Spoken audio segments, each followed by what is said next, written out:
Хисар Капи е една от входните порти на древния град, чието основи са положени от римляните.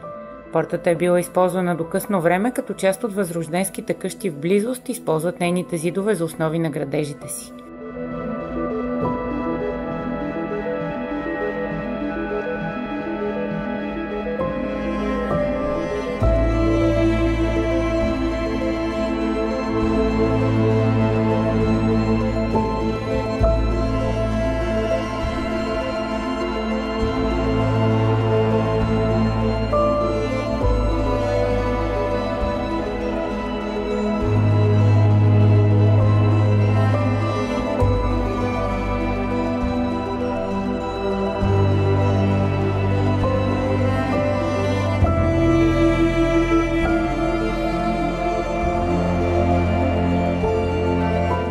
Къща Георгиади е построена през 1848 година от родопския майстор Хаджи Георги Хаджийски за богатия търговец Димитър Георгиади.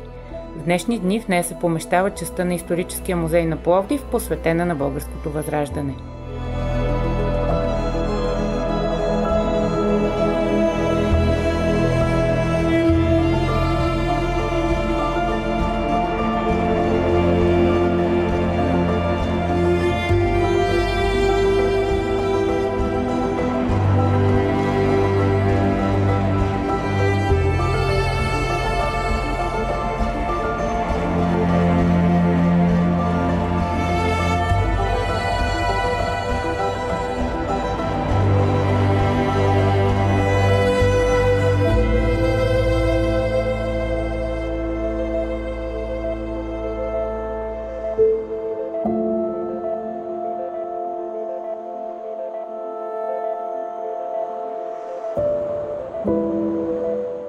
Къщата на Степан Хиндлиян е най-богато украсената в Стария Пловдив.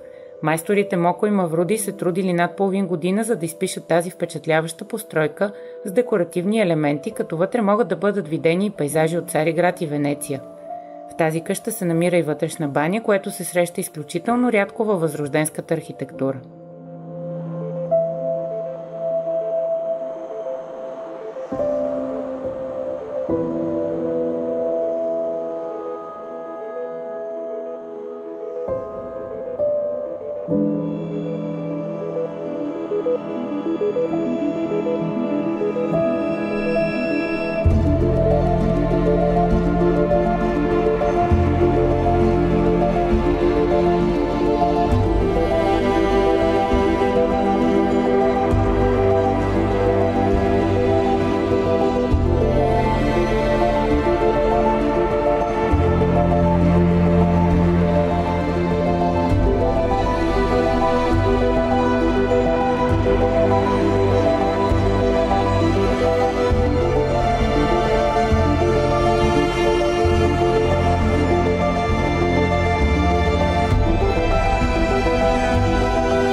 Къщата на Георги Мавриди в днешни дни е по-позната като къща Ламартин, тъй като в нея през 1833 г. отсяда за 3 дни френският поет и политик Алфонс ди Ламартин.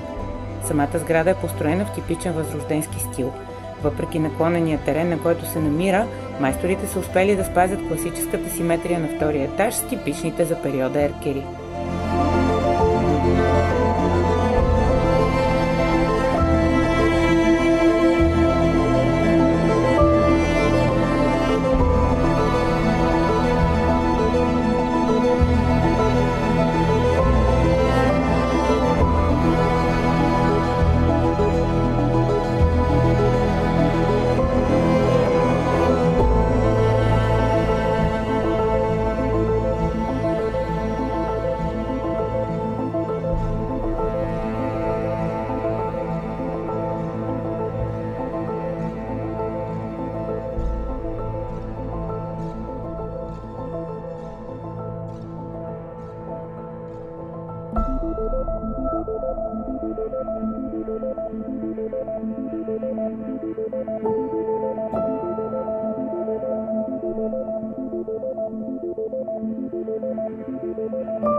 Балабановата къща е построена в началото на 19 век от хаджи Панайот Лампша, виден лихвар и член на кафтанджийския еснаф. Името идва от следващия собственик Лука Балабанов, който също бил богат търговец.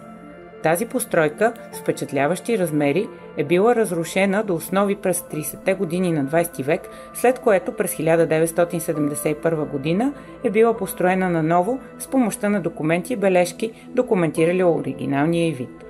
В архитектурно отношение това е типична къща с симетричен план на втория етаж.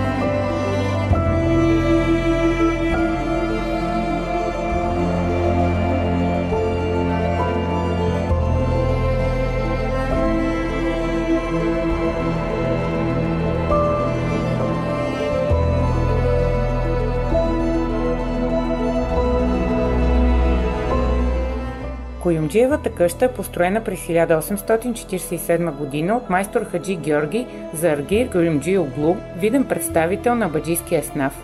Къщата е една от най-големите в старинния Пловдив, като се смята за връх на бароковата архитектура през Възраждането. Състои се от 4 етажа и около 2000 квадратни метра застроена площ. Има уникални дърворезбовани тавани и внушителна фасада. В днешни дни в нея се помещава етнографския музей на града.